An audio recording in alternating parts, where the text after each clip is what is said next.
So if you guys have been keeping up with the newest season of Stranger Things, then you guys would know that season 5 hasn't exactly been the cleanest season so far. Probably not even top 3 season of the show, I would say. Bottom 2 could be argued, I guess, but obviously the season hasn't been good. And what I would like to say is that I do think that the finale was pretty good, and it might actually end up saving the season as a whole because, for what it's worth, it's been pretty weak compared to like the rest of the Stranger Things seasons.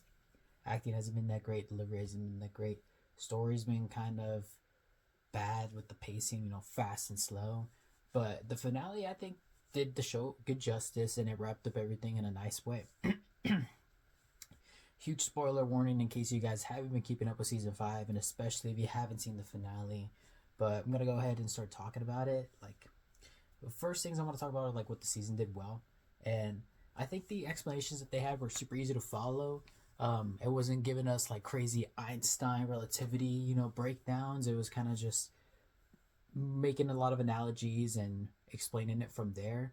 What I liked about that was that it kind of let us know like what the directors were thinking, and it was trying to like answer questions or like focus like our thought process behind like the upside down and the abyss and all that.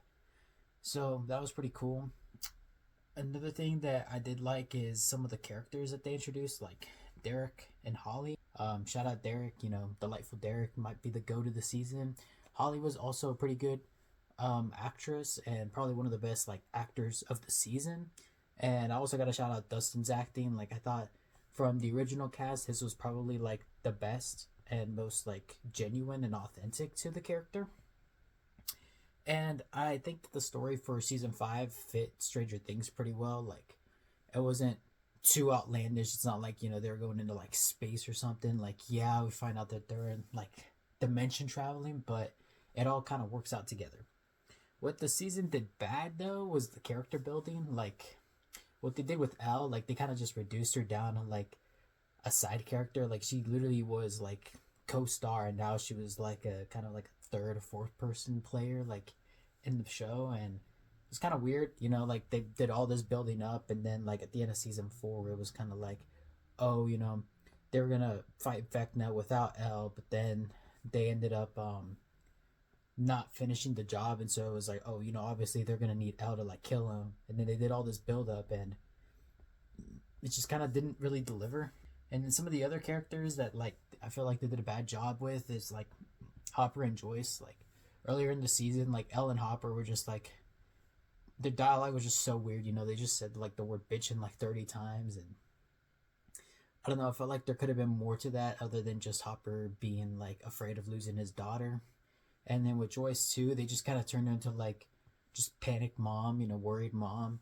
And like I understand it from like where the trauma has been, but I also felt like in the previous seasons, like they've made Joyce be kind of like on her own and pretty strong and independent. And then towards the end, it was just like at any inconvenience to Will, it was like, oh, just mother figure, like right there and then. So wish they did more with that. And then also just all the characters that they had previously introduced, like Susie, Enzo, and Argyle, like what happened to them? Like, we're just gonna pretend like they're not in the story anymore, Like, I'm assuming that Susie and Dustin broke up because he was like flirting with the girls at the end of the finale. But like, I don't know. The pacing for the last season was also pretty bad. Like, I don't know. They had moments where they would like have difficulty, and then they would problem solve, and they would take them like 5 to 10 minutes to think about like how to solve the problem, and then they'd go like execute it, and boom, easy peasy, no problems. But then there'd be like so much exposition in between that it was like, oh, we have a problem, oh, let's spend 20 minutes talking about it, okay? And now like we're doing it, we'll spend 40 minutes doing it, then we 5 minutes we solve it, like we execute it or whatever, right? It's like, it was so weird, and it felt like the tension and drama was just kind of like, I don't know how to put it. It just didn't flow. It didn't flow right together.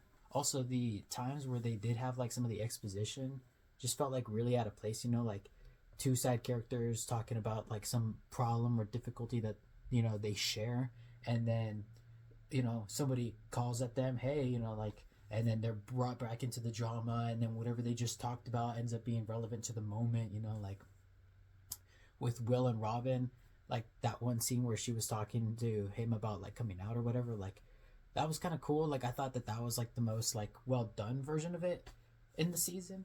But then like later on in like the finale, like you see like Steve and Jonathan talking about like how they're not liking each other, and then instantly cuts out. And now they gotta like work together to like fight the Vecna and the Mind Flayer or whatever. So I don't know, kind of a strange decision for some of the interactions, but hey, I'm not the director. One thing I also think this season did bad was the military involvement.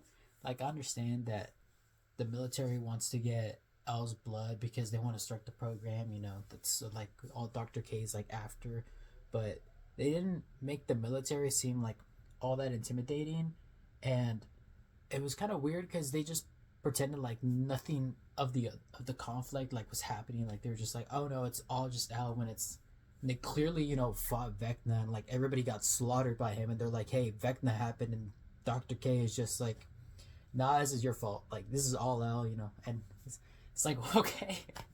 I guess we're just gonna pretend like the big bad guy doesn't exist, this like crazy demon guy with like weird veiny armor just didn't slaughter our team, like, okay. I guess that works out. And then also like them just discovering like the upside down and like the wall and stuff. I mean, you're literally the military. You're not gonna ask like, what is this wall doing here? Like, why is it there? Like I felt like all of the questions that they could have had were just pointed at, oh well, this happens just because of L. Like that's why we gotta capture her. Like she's obviously the bad guy. It's like, dude, okay. And then of course the delivery and acting, like I was watching it with my girlfriend, and I talked to my friends a little bit about it throughout the season, but like the delivery was so bad at some moments because it was like it didn't feel relevant to like the characters. It felt like the actors weren't in touch with like who they had been like acting out to be for the 4 seasons, and like I don't know, it just for some moments just felt like I was watching a sitcom instead of like watching like a thriller drama series, sci-fi drama series. So the one moment that definitely sticks out to me is like in the finale where Mike was talking to Will when they were climbing up the tower, and he was like, hey, I'm sorry for not like realizing that you needed me there, and like I was a bad friend to you. And Will was just like, hey, it's okay, like we'll still be friends. And Mike was like, no, well, we're best friends. But like it was like a 1 second like delivery punch, and it was, and like you knew that that's what he was gonna say, but it was just like so corny. Like I'm like, I don't know, man, it was kind of it was kind of cringe, but hey, whatever it takes to have a little bit of comedic relief, right? As far as what I thought the last episode did well, I thought that like the pacing for the last episode was pretty well done. Pacing previously had been kind of like up, down, fast, like, but for the last one it was like pretty straightforward. They came up with the plan at the end of season or episode 7, came up with the plan, they went into the upside down, and then like step by step they executed the plan. And I didn't feel like there was any like unnecessary dialogue, like there wasn't anything going on, like we weren't at the exit and just standing there talking for like 20 minutes about how like we're better than this, and we're great people. Like even though I thought the message was good, why are Holly and Max doing that? But none of that happened here in this finale, so that was cool. I did also like that the first half of the episode focused on the battle, with the last half being a resolution, because I do think if they had done it, they could have done it as 2 episodes, but I like that they didn't, because I think it would have taken away from some of the resolution building. I like that it was all like conflict and then what happens afterwards, and so that was pretty cool. I wish that the fight lasted a little bit longer. I get that the episode was running kind of long, but the fight just kind of felt like weak. They get there, and then that's when Vecna decides like, all right, we're gonna wake up the Mind Flayer, and then the Mind Flayer starts attacking them. Then L pulls up. It all just kind of happened like pretty quickly. I think the whole fight scene was maybe like 10 minutes, if even that, and it was good to watch. It was cool to watch, but like for all this build up, it just kind of seemed like Vecna and the Mind Flayer weren't that strong. I don't know, they were just kind of weak sauce for it. But this is supposed to be focusing on the things that I did like, so we'll save that for later. I also liked how the whole crew made it out alive. You don't see that happening a lot in like most shows because they, usually have to kill like two of the original characters. But everybody here made it out except for Elle, which we find out later that she is alive, or at least that's what they're assuming to be. But I thought that was really neat that everybody made it out and like everybody got to see Vecna die, like, or at least everybody important, everybody relevant. That was pretty cool. Some people were complaining because like they played it safe, but I just thought that it like made sense for Stranger Things. In any of the previous seasons, nobody super important has died. I mean, shout out Eddie, like rip him, but and like he was a pretty important character in that season, but he also just got introduced. Same thing with like Bob, like they both got introduced and then they died at the end of the season. So it's like you didn't have a whole lot of time to like really develop them. You just saw them as like developmental figures in other people's lives. So I thought that was pretty cool. And the best part that I thought that they did was the messages that they sent in the finale, like the talk where Hopper and Mike were talking about like how you have to accept to move on, and that you don't necessarily have to agree or you don't even have to understand, but like you have to be okay with the decision and know that there's nothing that you could have done differently. I thought that was a pretty important message, and like I don't know, it kind of hit me hard. I started tearing up a little bit because I was like, damn, bro, like I don't know how long it took me in life to like understand that, but definitely I would say after I hit the 20 digits. So it was really cool that they showed that scene. And then the one with Dustin at the graduation where he kind of just said, like, screw you, principal, I'm gonna be me, you guys should all be you too, like fuck the order, we'll all do our own thing. Like I thought that was pretty neat, just because it stuck true to like who Dustin was. Like the whole season with like Eddie, and then like the start of season 5, it was like, I don't want to fit in, like we're the Hellfire Club, like we're the weirdos, and that's how he was at the beginning of season 1. That's why he got like beat up and stuff, and to see him still be like that at the end, like that was pretty cool. Like that was true to his character. And then obviously the last one being that like we can choose to believe what we want to help us like move forward.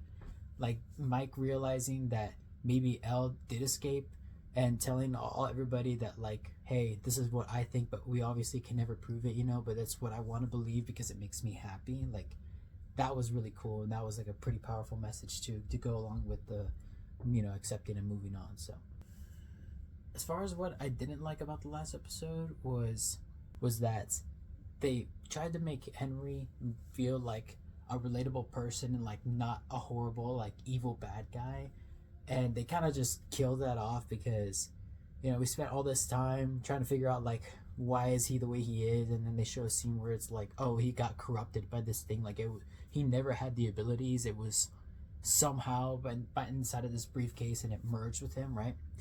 But then when Will is like, hey, like you're not a bad guy, you've just been molded by this thing, and he just doubles down, he's like, no, actually I am a bad guy and I like being evil, and like this is what I want to be. I thought that was kind of ruined his character a little bit, because I mean we kind of saw that he was a kid, and then we kind of saw that he got like twisted, and he was thinking that like killing people was cool. We never really understood why, and then we found out at the end it was like, oh, because the mind flayer kind of corrupted him, but then it just took away any sense of like empathy that we could have for him. He just kind of ruined it, and like I would have liked to feel for him and been like, oh, like maybe he's not that bad, but hey, got rid of that opportunity, I guess. And then one other thing I want to talk about is like the military resolution. Like it kind of sucks that they spent a whole season trying to like track these people down, because they're like, oh, they're with Elle, they're hoarding her, all this stuff. And then at the end, when they captured them all, they all see like Elle die, or supposedly saw Elle die, and then we just cut to like a year and a half later, and like military's gone, everybody's okay, and it's like, well, like, didn't you accuse them of like harboring a fugitive? Like you literally said that Elle was like a bad guy and a bad person and like all this other stuff, and you're just gonna let everybody who supported her go? Like it just kind of leads me like thinking, because I'm like, well, you literally said that they're bad guys, and then you see her die, and now you're like, well, actually you guys aren't bad guys, or like what happened there? Like the military just felt so like out of place. They pull up to this town, don't explain anything to everybody, then they try to cover it up as like an earthquake, but it's like dude, didn't everybody see like what was going on? No one's gonna question like, oh, the military just got here, stayed here for like a year or two, and then just left. I don't know, but I'm trying to suspend my disbelief, but this season makes it really hard to with some of the questions that they left us with. My final thoughts though are that like for an overall average season, like I thought the ending was pretty great. Like it made sense and it was pretty fitting. Like the whole first half battle, whole last half resolution, like I think that they did a pretty nice job. They only had like an hour to work with to make us feel happy and like content with like everybody's ending. And I think that for the most part they did a really good job of making sure that everybody got like a satisfying end. The questions that I have is like I wonder if there's gonna be like a spin-off series, because at the end they had like a Holly and her friends playing D&D, and Netflix just be making everything into a spin-off these days. Like I wonder if they're gonna try to like make something out of that. I hope not. I think where they should leave it just exactly where it is, because it's like happy ending, everybody's content, instead of trying to like restart something with Holly and then bring everybody back as like guest characters and then kill them off or whatever. Like that would not be cool, Netflix, so don't do that, please. And I really did like all the messages that they had for the last episode. I think they were all like pretty fitting, especially for the fact that most of us who started watching that show, like it's like my demographic, like we all started that in like high school, middle school, and now we're all getting into that point where like we're becoming young adults. And so having those messages where it's like we can accept things and move on and not exactly like agree with it, but it's for us to help us feel good about it. And I just felt like they're really coming of age like themes, and I think that was pretty cool for the target demographic that at least grew up with it. But I think that hit all the talking points. Thanks for watching, and I hope you guys all have a great day and a happy new year. Shout out you guys.